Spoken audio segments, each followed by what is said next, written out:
So, what is your exact position?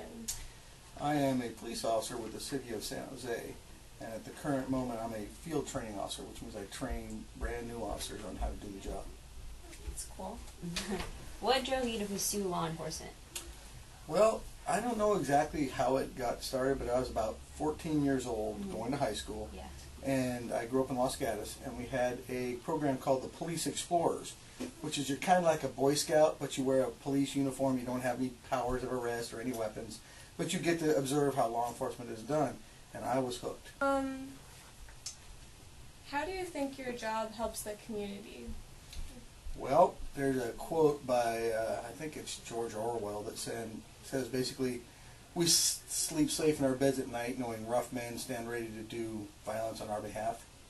That's pretty much what it is. I don't like bullies, whether it's gangbangers or whatever, domestic violence. I think people should be able to live their lives the way they want to live them. And so, basically, as police officer, we are the common sense, the reason that steps in when people lose all of theirs. What are some of your daily responsibilities on the job? Well, I drive around a lot, and I enforce traffic regulations if people are driving like they shouldn't. I'm looking for crimes that are occurring in progress. I respond to calls for service, and I'm out there available to answer questions for the public and interact with them. I used to work downtown on a mountain bike, so I answered a lot of questions for tourists that were in the downtown core. So, is there any one thing you find most challenging about law enforcement? I think it's just the lifestyle in general that's really challenging. Most people don't think about police officers as people, but yet I have to work holidays. I have to see the most horrible things that society has to offer, and yet go home to my wife and my family and maintain a normal life.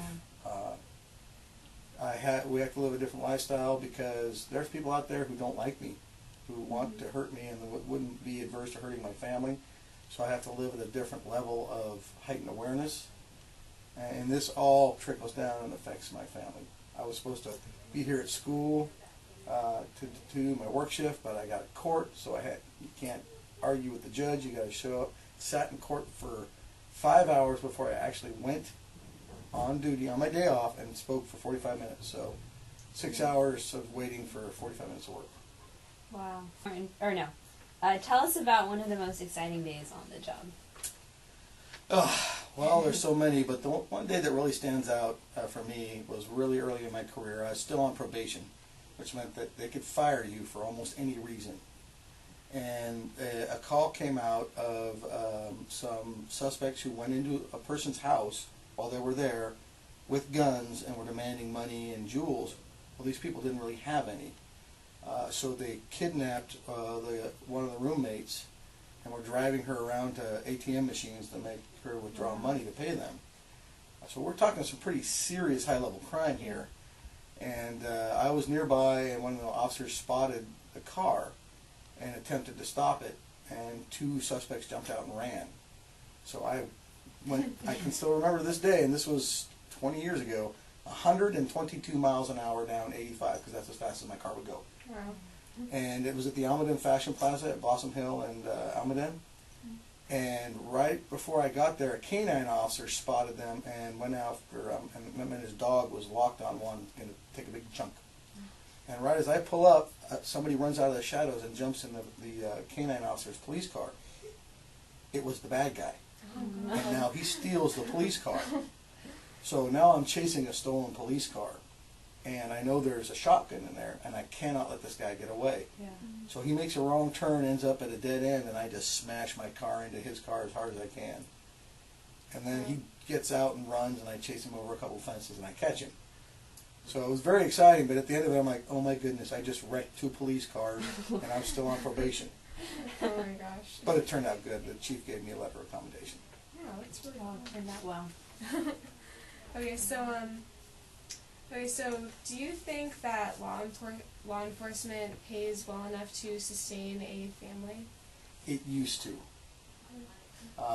We in San Jose are so behind the times. We took a 10% pay cut back in 2009, and that basically was $10,000 a year.